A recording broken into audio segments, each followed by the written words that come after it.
Avvalo inson o'zini anglashi kerak. O'zini anglash nima degani?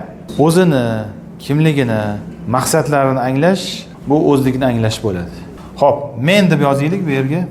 Men. Ammo jamiyat, umuman hayot faqat mendan iborat emas-da. To'g'ri, alohida menlar bor. Lekin shu bilan birga jamiyatni, ayniqsa o'zimizning oilamizni ham anglab, qadrlab, ularni ham hayotimizdagi o'rnini unutib qo'ymasligimiz kerak. Jamiyat bor bu yerda. Jamiyat, oila, ha? Masalan, bu yerga do'stlari qo'shishimiz mumkin. Qarindoshlari qo'shishimiz mumkin. Demak, boshqalarni hayotimizdagi o'rni, ularni qadrini bilib, ularga yaxshi muomala qilish ham o'zligini anglashni bir turi hisoblanadi. Aytmoqchimizki, xudbin bo'lib qolish kerak emas, egoizm.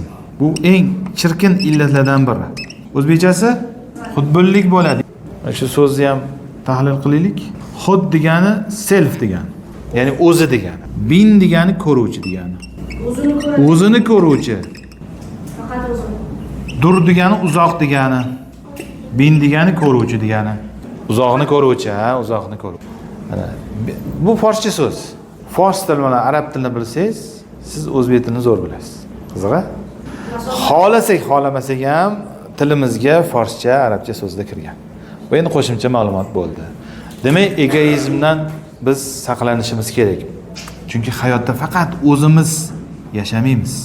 Ilmimiz qancha kuchli bo'lsin, kuch-quvvatimiz zo'r bo'lsin, boy bo'laylik, chiroyli bo'laylik ming, lekin baribir boshqalarga ehtiyojimiz tushadi. Shu ma'noda o'zimizni anglash, boshqalarni ham qadrini bilish degani. Qadrini bilish nima degani? Ofiyat, oilangiz tinch, ota-onangiz oldingizda shu damlarni his qiling va qadriga yeting. Ertaga bu narsalar bo'lmay qolishi mumkin. Balki bundan ham zo'r bo'lishi mumkin, lekin ota-onangiz bundan zo'r bo'la olmaydi. Tushunyapsizmi?